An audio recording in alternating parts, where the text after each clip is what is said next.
पल पल न्यूज के न्यूज रूम से मैं हूं आपके साथ नदीम अकरम। उत्तर प्रदेश 2022 के चुनाव के एग्जिट पोल होने के बाद जो है प्रदेश भर में हंगामा मचा हुआ है और हंगामे को लेकर के समाजवादी पार्टी के कार्यकर्ताओं की गतिविधियों ने, प्रत्याशियों की गतिविधियों ने भारतीय जनता पार्टी की नींदें उड़ा दी हैं। क्योंकि जिस तरह भारतीय जनता पार्टी ईवीएम में धांधलेबाजी करके ये चुनाव जीतने की फिराक में थी, इससे समाजवादी पार्टी के कार्यकर्ता और आम जनता जब सड़कों पर निकली है तो भारतीय जनता पार्टी और प्रशासन के हाथ पांव फूल गए हैं और खुले तौर पर धमकी दी जा रही है कि अगर काउंटिंग वाले दिन किसी ने भी गड़बड़ी की तो उसे देखते ही गोली मार देंगे। यही सीनाजोरी जो है चुनाव आयोग की तरफ से देखने को मिली। जहां बनारस में ईवीएम पकड़ी गई तो चुनाव आयोग बोला कि कोई गड़बड़ी नहीं हुई है, उसको तो हम लोग जांच के लिए लेकर के जा रहे थे।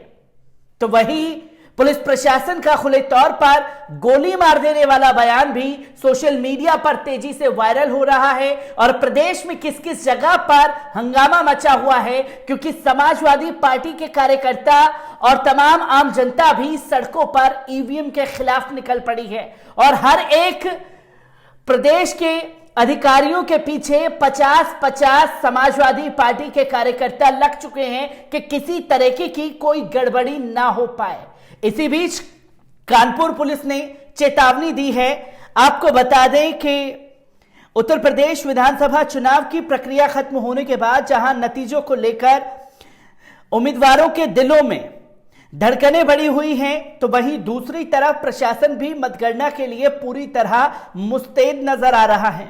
मतगणना के दिन किसी तरह की गड़बड़ी या अफरा तफरी ना हो, इसके लिए कानपुर पुलिस ने कप्तान ने सख्त आदेश जारी कर दिए हैं। पुलिस ने चेतावनी दी है कि अगर किसी ने मतगणना में बाधा डालने की कोशिश की तो उसे देखते ही गोली मार दी जाएगी। मंगलवार को कानपुर देहात पुलिस और प्रशासन ने संयुक्त प्रेस कॉन्फ्रेंस कर मीडिया को बताया कि यहां पर त्रिस्तरीय सुरक्षा व्यवस्था के तहत मतगणना कराई जाएगी। पुलिस और प्रशासन ने 3 स्तरीय सुरक्षा व्यवस्था तैयार की है।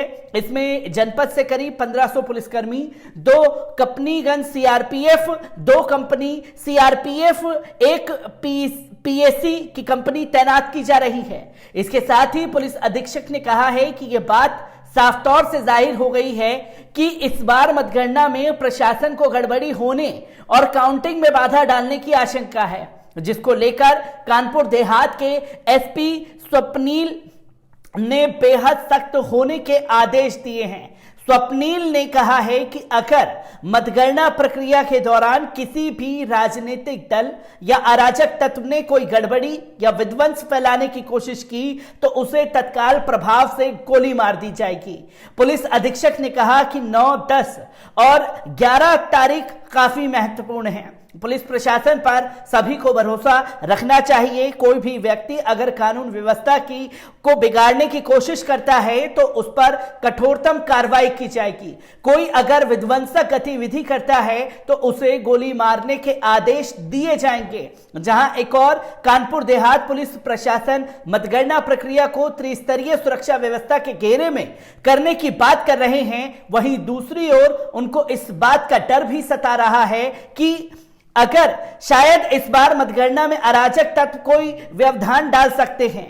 कानपुर पुलिस के तेवर देखकर लगता है कि मतगणना के दौरान व्यवधान पैदा करना इतना आसान होने वाला नहीं है, क्योंकि ईवीएम को लेकर के जिस तरीके से चौकन्ना रहने के लिए समाजवादी पार्टी के अध्यक्ष अखिलेश यादव ने अपने तमाम कार्यकर्ताओं और जनता को कहा कि ईवीएम में गड़बड़ी की जा सकती है, उसके बाद हर एक कस्बे, हर एक जिले में समाजवादी पार्टी कार्यकर्ता मुस्तैद हो चुके हैं। किन किन जगह पर समाजवादी पार्टी ने अपनी निगरानी तेज कर दी है, एक बार इस रिपोर्ट पर भी नजर डालते हैं।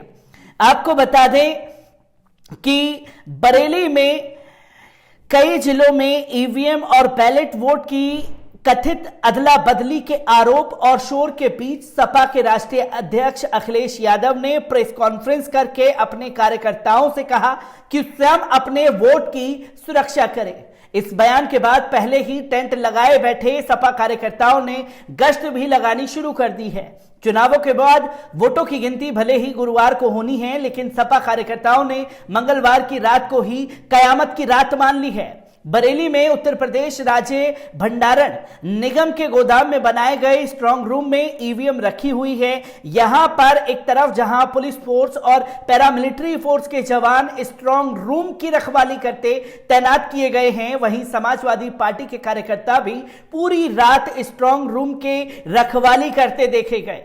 सपा कार्यकर्ताओं ने ईवीएम की रखवाली के लिए अलग अलग शिफ्ट बनाकर पूरी रात निगरानी की। समाजवादी पार्टी के जिला प्रवक्ता मयंक शुक्ला ने बताया कि आज की रात बहुत भारी है, इसलिए हम लोग 3 बजे रात को भी रखवाली कर रहे हैं। हमारे राष्ट्रीय अध्यक्ष ने भी इसके लिए कहा है कि सपा कार्यकर्ताओं को कहना था कि शाम के घटनाक्रम के बाद उन्हें प्रशासन पर बिल्कुल भरोसा नहीं रहा है। तो वहीं कानपुर में भी ईवीएम स्थल मंडी समिति में सपा नेताओं और कार्यकर्ताओं ने आधी रात के बाद ढोलक मंजीरे के साथ कीर्तन शुरू कर दिया।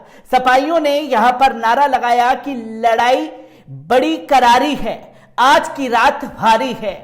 इस दौरान सपा कार्यकर्ताओं ने जमकर डांस किया। सपा के कई प्रत्याशी रात को 3 बजे भी नारे लगाते हुए डांस करते नजर आए।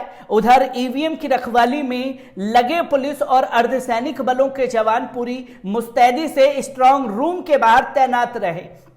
सपा कार्यकर्ताओं का कहना था कि आज रात बहुत भारी है, इसलिए हम लोग रात के 3 बजे भी रखवाली कर रहे हैं। अखिलेश यादव के बयान के बाद कानपुर में हम लोग स्ट्रांग रूम के बाहर जमा हुए हैं। तो वहीं यूपी के बांदा में देर रात प्रदेश नेतृत्व के आह्वान पर बड़ी संख्या में सपाई मतगणना स्थल मंडी समिति पहुंचे।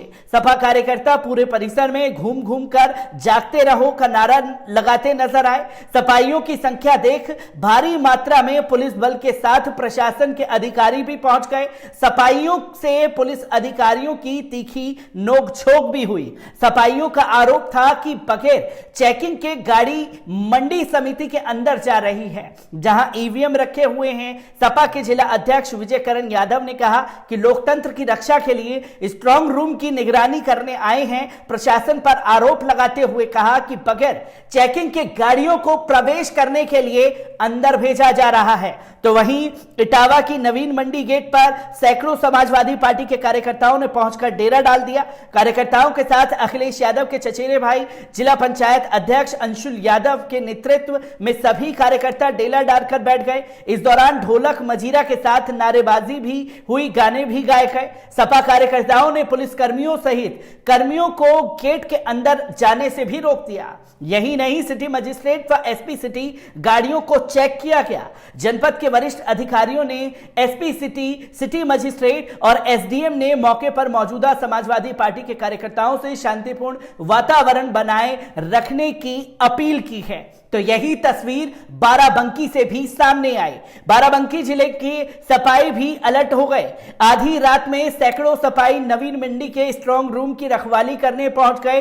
किसी प्रकार की कोई दिक्कत ना होने पाए, इसके लिए सपा कार्यकर्ता की ड्यूटी लगाई गई है। जिले की 6 सीटों पर 5वें चरण में मतदान हुआ था। मतदान समाप्त होने के बाद ईवीएम को गोंडा मार्ग स्थित नवीन मंडी परिसर में स्ट्रांग रूम में रखवा दिया गया, लेकिन ईवीएम को लेकर सपा प्रत्याशियों को डर लगातार सता रहा है। आधी रात को सपा एमएलसी राजेश यादव, एमएलए गौरव रावत और सपा जिला अध्यक्ष आयच अपने सैकड़ों समर्थकों के साथ नवीन मंडी स्थल में स्ट्रांग रूम के बाहर पहुंच गए और आधी रात को ही निगरानी शुरू कर दी।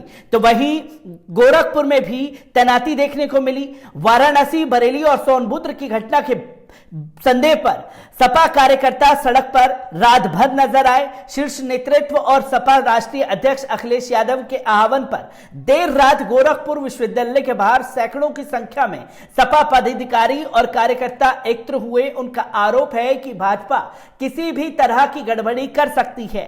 सपा अध्यक्ष जिला अध्यक्ष अवधेश यादव ने कहा कि जब तक सभी 9 विधानसभा सीटों की मतगणना नहीं हो जाती, वे लोग ऐसे ही निगरानी करेंगे जैसे कि वो अभी इस वक्त वहां डटे हुए हैं। यही तस्वीर जो है फिरोजाबाद में रात भर डटे रहे सपा कार्यकर्ता। समाजवादी पार्टी के पूर्व सांसद अक्षय यादव, एमएलसी दिलीप यादव, जिला अध्यक्ष रमेश चंदल सहित बड़ी संख्या में कार्यकर्ता रात मतगणना स्थल पर बैठे रहे। शिकोहाबाद की मंडी समिति में 10 मार्च को मतगणना होनी है। अक्षय यादव के नेतृत्व में कई दर्जन कार्यकर्ता मंडी समिति गेट के बाहर बैठे हुए दिखाई दिए। समाजवादी पार्टी के पूर्व सांसद अक्षय यादव ने कहा कि हम अपने वोटों की सुरक्षा करने के लिए यहां पहुंचे हैं। तो वही तस्वीर फतेहपुर में भी ईवीएम की निगरानी हुई। सपा मुखिया अखिलेश यादव के ऐलान के बाद फतेहपुर जिले में सपा प्रत्याशी अपने समर्थकों के साथ मतगणना केंद्र पर भारी संख्या में पहुंच गए। इसके बाद वहां पर उन्होंने आधी रात को ही निगरानी शुरू कर दी, यानी कि वोटिंग से पहले तक हर एक अधिकारी के पीछे 50-50 समाजवादी पार्टी के कार्यकर्ता ईवीएम को लेकर के निगरानी करते हुए दिखाई दे रहे हैं। ईवीएम से जुड़ी हर एक अपडेट आप लोगों के साथ साझा करता रहूंगा। दीजिए इजाजत, शुक्रिया।